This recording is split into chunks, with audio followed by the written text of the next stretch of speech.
Ibig sabihin, tinatago niya ang pagkatao niya. Ano siya? Hindi siya totoo. Hindi siya makatotohanan din. Tapos, Tol Ian, gumawa yan ng mga junior admin. Isipin mo, ha? You got it right, bro, Ian, no? You got it right. Continue, Mike. Pinipm niya yung mga batang babae. Pinipili niya talaga. Ang tawag niya doon, junior admin. Tapos, ang ginawa niya noon, para maparami, nagpabingo. Oo, yan. Tapos, Ano nangyari pala doon? Hindi, kwento mo doon. Hindi, kwento mo. Sige. Maputo lang kita, sorry. Kasi meron akong alam, may pinapakit siya mga kabataan noon. Doon sa kanilang NS. Tama. Tapos nawala dahil nabatikos sila. Correct. Anong nangyari doon? Para may nagreklamo yatang magulang na imbis ituro yung magagandang gawain kasi hinihikayat dati sa humanitarian, bakit nauwi itong mga babae na to na pina-private chat at tinatawagan ni Big Bobo yung mga bata para maging aktibo, ikino-convert niya maging mga balahura na kasi may sasalita na rin doon ng mata, kunyari mga kung ano. Tapos, ang masama dyan, meron yatang pinipm ito si Big Brother ng mga kabataan para maghikayat ng ibang mga kabataan na babae. Yung mga junior admin, basta't babae, ang pinipm niyan, si Manang. Tapos ipinapasa, pinipili, parang ang promotion, yung mga babae kay Big Bobo. Yun ang totoo. Hindi nagtagal yung mission na yun. Kasi alam ko noon, yung mga pumapanig doon sa LS nila, napakabata eh. Talagang, puro mga batang, hindi ko naman sasabihin batang siguro mga 20 years old, mga yung kabataan talagang Tapos biglang nawala. So, pag magaganda ang babae, Tol yan, pag magaganda ang babae, binibigyan niya ng $50, $100. Kaya may magulang na nung nag-public awareness kami na ingatan ninyo ang mga anak ninyo, dahil yung pagpapakyat niya, para bang anong nangyayari, parang ginagawa niyang modelo, yung mga babae, siguro pinapalitan ng muka. Baka yun din ang isang nabulgar sa kanya ganyan kagalit sa inyo. Kasi hindi makamove on ng taong yun eh. Kasi kung iisipin mo, kung kukunting bagay lang, pero hanggang ngayon talagang hindi makabumbon eh. Kung magsasalita siya, kung laban sa inyo, o laban, katulad ng iba. Kanya nga sabi ko, baka nabalatan nyo sila at hanggang ngayon hindi ka Ian. Papaliwanag ko sa inyo. Sige. Merong Bebots Only. I-search nyo sa YouTube yan. Mark din ang pangalan yan. Ito ay isang katulad ni Big Bobo na nagpo-promote sa mga muang o mga teenager. Binibilhan nila na kung ano-ano. Bebots Only. Tandaan nyo yung pangalan Bebots Only. Mark din ang pangalan yan. Nahuli yan sa hotel dyan sa Pilipinas. So, understand this. Ito si Big Bobo. Yung sinasabi kanina ni Mike na promotional, this is a promotion to promote at exploit ito mga kabataan.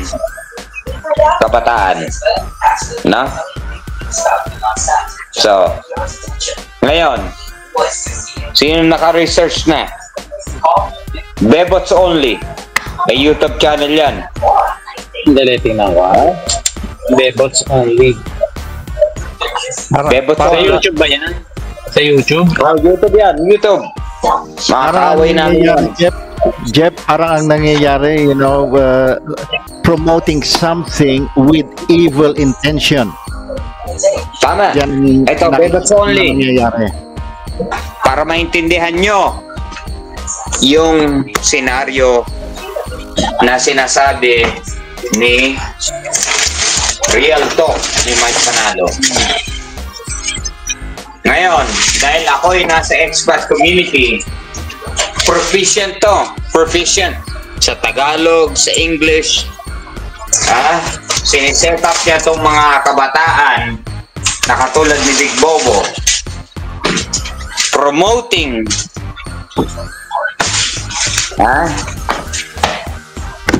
ayan, ano nangyari? Nahuli yan at yan ay nagsilbi sa kulungan ng Pilipinas, pero US citizen yan. Bebots Only. Tingnan nyo. Nakita ko, pero mamaya ko pa kikinggan kasi meron nga dito. Yan, gusto kong Same. Ganito yung ginagawa niya. Totoo yan. Nakita ko na tama. Ang sinasabi ko nga pero sa inyo.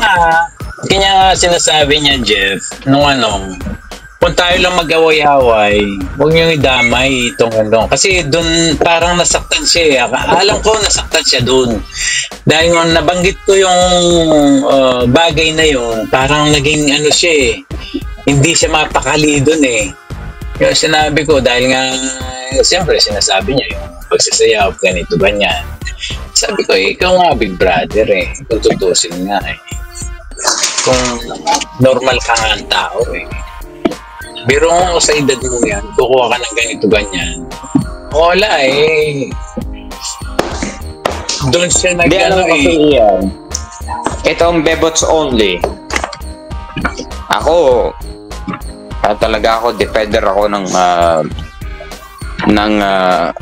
people that take advantage sa mga Pilipina. Especially the younger generation.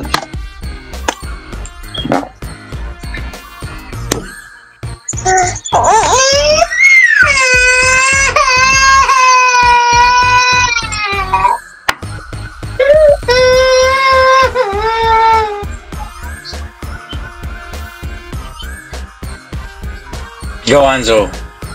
Ayan. Tama, ganito yung ginagawa niya, yung sa Bebots Only. Alam nyo, kaya ako nasabi to, may mga babae kasi, may mga Pilipino kasi na hindi lahat payag kapag ang anak nila ay tumatanggap ng malaking pera. Sino mo na, may nagko-question dyan, bakit ka pinadala ng $100, $50? Premyo daw. Ngayon, parang ini-interview ni Big Bobo, yung mga kababaihan, lalo na magaganda. Yun ang bibigyan niya ng rango, junior admin. Tapos sila, kumbaga parang sila mismo nag-aaway-away na. Dahil kapag ito lumabas si Big Bobo doon sa community ng mga junior admin, parang nagkakaroon parang nagkakaroon na ng silosan. Kumbaga may mga araw-araw din na, kumbaga may Lunes, Martes, parang ganon. Parang ang pambobola ni Big Bobo, parang mga yung dating Darts Entertainment, may Monday group, may Tuesday group, Wednesday Kuya Germs ang dating niya. Oo. Siyempre, para kumita yon, hindi na niya dito sa YouTube natin dinadala sa ibang sa ibang style na ng YouTube na nandun yung mga kababaihan. Parang nga nagiging aquarium. Private. Nagiging private na talaga. Pina-private niya. Tapos, kagaya nun, nag-awareness kami na nagsasabi kami ng ganon, nawala itong mga junior admin na to. Kasi halatang halata Para ba mamimake-up ka doon sa bingguhan? Tingnan mo yung mga nasa taas. Oo, totoo yun dati, tol. Alam ko naman, tol, iyan, naabangan mo yun Di ba mga nasa kasi mga babae, iba-iba? Siyempre, parang Sa namimili. lugar. Oo. Tapos, kaya nila kinukuha yung mga contact number.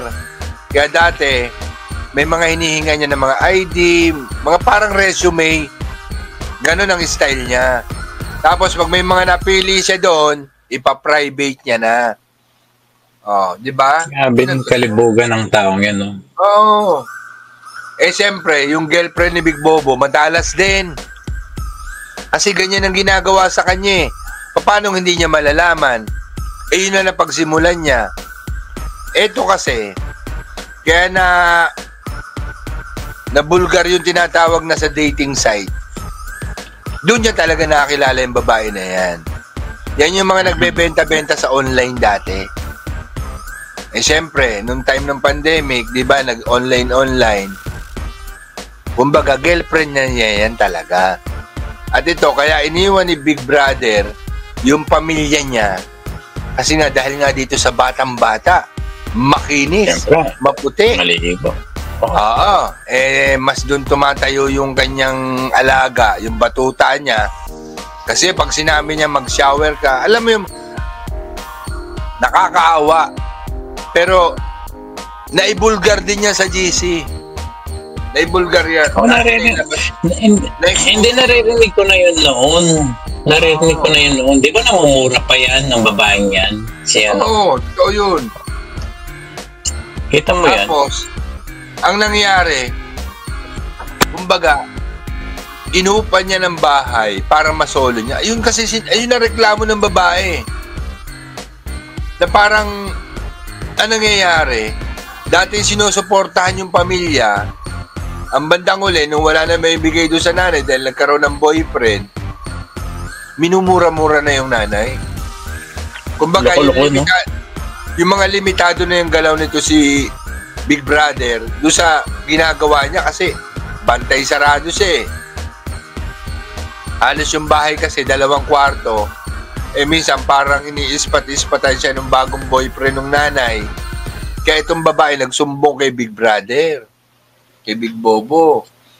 Tapos ito si Big Bobo parang nagseselos dahil nga parang yung attention eh hindi maibigay lahat yung pangangailangan, iupa ng kwarto.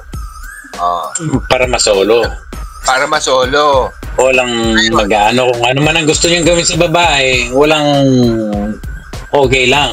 Walang Etong babae, masyadong parang na-inlove na rin kay Big Bobo. Kaya ang ginawa, naging reklamador na. Kumbaga, parang nasilip, isa na rin kami sa nasilip na bakit close ka dyan kay JTN. Kumbaga, bakit mo tinutulungan yan. Pero sa totoo lang, si Big Brother, nung time ng pandemic na yon, dahil nga wala pa nga ako alam na may sakit si JTN, kumbaga nag-trigger lang nung time na yon, nagsimula yan sa kamay. Parang nagkaroon ng sugat. Kaya naman nabansagan ng galis yan dahil kay Pilantod. alam ko yan. Oo. Pero ang hindi ko na gustuhan, doon ako kinilabutan na nung binababoy mo ko, pinagagamit mo ko ng vibrator, pero okay lang sa akin kahit babuyin mo ko. Pero hindi yan kagaya nung boyfriend ko na si Man, na ikaw na pangit ka, ang dami sinabi doon eh. Kaya kami nag-out doon sa PC, oo. Maraming exposure doon. At yan, hindi natin gumagawa. Noon pa yan, issue. Ngayon, ang maganda ibalik natin. Kanya siguro ayaw pag-usapan ni itong si Big Brother, itong kanyang kinakasama. Dahil, ito lang Big Brother lumalabas lang yung baho mo kasi sobra kang nagmamalinis eh. Na parang wala ka bang bahid na dumi. Kasi iniingatan mo nga yung image mo nga eh. Okay lang yun, ingatan mo yung image mo. Pero, ang problema dito, meron na nga sumingaw eh. Kanya, kahit ano pang gawin mo dyan, magmalinis ka, pa-advice, pa-joke-joke, na ikaw mismo ang tumatawa sa joke mo, wala. Alam mo, napaka-corny mo talaga. Pag nag-joke ka, wala naman nakakatawa eh. Buti nga, ikaw natatawa eh. At least may tumatawa sa joke mo. Pero, ang kababuyan mo, singaw na singaw. Singaw, alam mo, hindi isisingaw isang bagay kung walang katotohanan eh. Yan, ewan ko lang ha, Tol Ian, kung hindi ako nagkamali. Siguro, ewan ko lang ha, alam ko kasama si Kuya Mustang doon sa GC na parang nag-out na si Kuya Mustang doon sa GC kasi hindi niya gusto yung mga nababasa niya. Hindi yata nagtagal si Kuya Mustang doon sa GC ng grupong gala na yan. Kasi nga parang may bukod kami na GC na kami may mga admin ng mga grupong gala. May mga nababasa na siya mga kababuyan itong tinetext ng babae. Yun ang totoo. Loko-loko din ano. Tapos ikaw, kung maghahamon ka, ito lang ha, Big Brother ha. Hindi ako pupunta dyan sa channel nyo. Pwede ka naman pumunta rito eh. Kung halimbawa, ito sinasabi namin, walang katotohanan, pwede ka naman umakyat dito. Kung anong ayaw mo sa akin, pwede mo akong harapin. Si Jeff nandyan oh. Nandito naman ako. Diba? Pero hanggang ano ka lang kasi, hanggang sasabihin mo, no, sino ba sila, ganito, ganyan. Hindi pa pwedeng ganun. Diba, lalaki ka naman. O ako nga, bakla. O di harapan kita.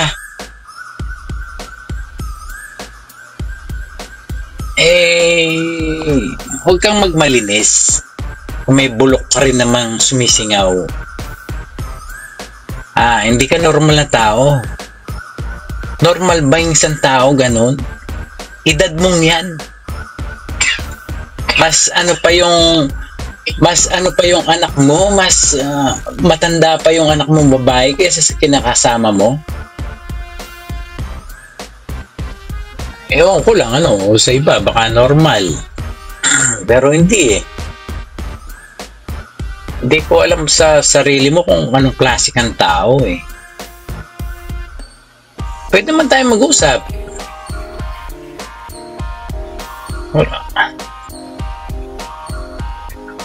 Ang problema sa'yo eh. Kasi pagdating doon sa kabila hanggang doon ka na lang pasaring.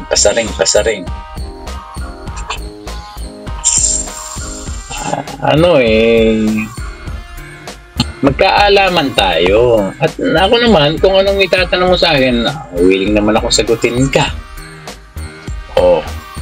Di ba?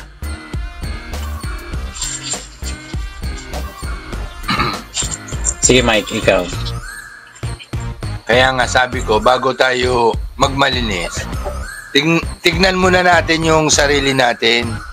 Kung tayo ba ay naging molestyador. kaya nga nung time na yun eh. Kumbaga, na-provoke na rin talaga si Kuya Mustang kay Big Brother kasi alam mo nangyari nung time na yun. Ang dami niyang ginagamit na fake account. Ang gusto niya mangyari, papaniwalain si Kuya Mustang na kami daw yung nambababoy kay Kuya Mustang. Noon pa lang, kaya sabi nga nito ni Big Brother, pag susugod kayo sa mga kalaban, gumamit kayo ng ninja. Sa kanya nga namin natutunan yung mga ninja na yan. Diba? Ano nangyari? Di siya pinutukan.